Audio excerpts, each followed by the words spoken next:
অস্ট্রেলিয়ার অভিবাসনে জুলাই থেকে কিছু নতুন নিয়ম 2024-25 অর্থবছরের শেষে এসে অস্ট্রেলিয়া সরকার অভিবাসন নীতিতে আনছে গুরুত্বপূর্ণ কিছু পরিবর্তন। আগামী 1 জুলাই থেকে শুরু হতে যাওয়া এই নতুন নিয়মগুলো প্রবাসীদের জীবন ও ভবিষ্যৎ পরিকল্পনায় বড় ধরনের প্রভাব ফেলবে বলে মনে করছেন অভিজ্ঞরা। 1. ভিসা ফি ও বেতনের সীমা বৃদ্ধি। নতুন নীতিমালা অনুযায়ী স্টুডেন্ট ভিসার ফি বাড়ছে $1600 থেকে $2000। স্পন্সর ভিসার জন্য ন্যূনতম বেতন টিএসএমআইটি $73,150 থেকে $76,515, বিশেষ দক্ষতা সম্পন্নদের বেতন সীমা $1,35,000 থেকে $1,41,210 উন্নীত। এই পরিবর্তন নিয়োগদাতাদের ওপর আর্থিক চাপ বাড়ালেও বিদেশি কর্মীদের জন্য এটি একটি ইতিবাচক সুরক্ষা হিসেবে দেখা হচ্ছে। 2. রাজ্যভিত্তিক মনোনয়নে সাময়িক স্থগিতাদেশ। অধিকাংশ রাজ্য যেমন দক্ষিণ Australia, Queensland, Victoria, New South Wales এবং নর্দার্ন টেরিটরি ইতিমধ্যেই নতুন মনোনয়ন আবেদন বন্ধ করেছে। পশ্চিম অস্ট্রেলিয়া ও ক্যানবেরাও আগামী কয়েক সপ্তাহের মধ্যে একই পথে হাঁটবে বলে জানা গেছে।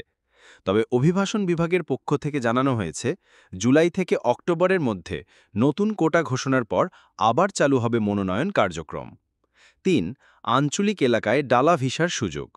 ডেজিগনেটেড এরিয়া মাইগ্রেশন এগ্রিমেন্ট বা ডামা ভিসার আওতায় আঞ্চলিক এলাকায় কাজের সুযোগ ক্রমেই বিস্তৃত হচ্ছে। আবেদনকারী সর্বোচ্চ বয়সসীমা করা হয়েছে 55 বছর। ইংরেজি ভাষা সম্পর্কে শর্তে রয়েছে নমনীয়তা। দক্ষিণ অস্ট্রেলিয়ার ডামা ভিসার আবেদন গত 1 বছরে বেড়েছে বহু পরিমাণ। ডামা ভিসা এখন শুধু আঞ্চলিক নয়, অনেকের জন্য স্থায়ী বসবাসের সম্ভাবনাময় পথ হয়ে উঠছে। 4. নতুন স্থায়ী visa, national innovation visa. Australia চালু করতে যাচ্ছে একটি নতুন ধরনের স্থায়ী ভিসা, যা মূলত আন্তর্জাতিকভাবে স্বীকৃত প্রতিভাবান ব্যক্তিদের জন্য। দক্ষিণ অস্ট্রেলিয়া প্রথমেই ভিসার জন্য মনোনয়ন প্রক্রিয়া চালু করেছে। উদ্যোক্তা ও বিনিয়োগকারীদের জন্য থাকছে 7 স্তরের আবেদন পদ্ধতি। আবেদনকারীর ব্যবসায়িক ধারণা সংশ্লিষ্ট রাজ্যের অর্থনীতিতে অবদান রাখতে পারে এমন প্রমাণ দাখিল করতে হবে। প্রয়োজন হবে স্বাধীন বিশেষজ্ঞ প্যানেলের অনুমোদন। এই ভিসাটি মূলত প্রযুক্তি, উদ্ভাবন ও বিনিয়োগে দক্ষতা সম্পন্নদের জন্য। 5. 482 ভিসার রিফিউজাল বেড়েছে 41%। চলতি বছর 482 টেম্পোরারি স্কিল্ড ভিসায় আবেদন বাতিলের হার বেড়েছে 41%। বাতিলের অন্যতম প্রধান কারণ হিসেবে উঠে এসেছে মনোনীত পেশাটি বাস্তবিক চাহিদা অনুযায়ী যথাযথ নয়।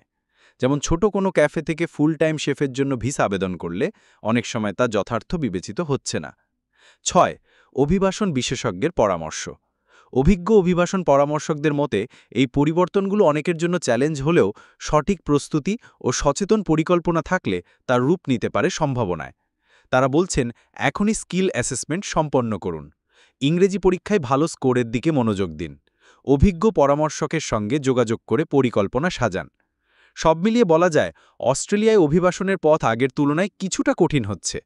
তবে যারা বাস্তবতা বোঝে, নিয়ম জানে ও নিজেকে প্রস্তুত করে এগোবে, তাদের জন্য এই পরিবর্তন হতে পারে একটি নতুন সম্ভাবনার দ্বার।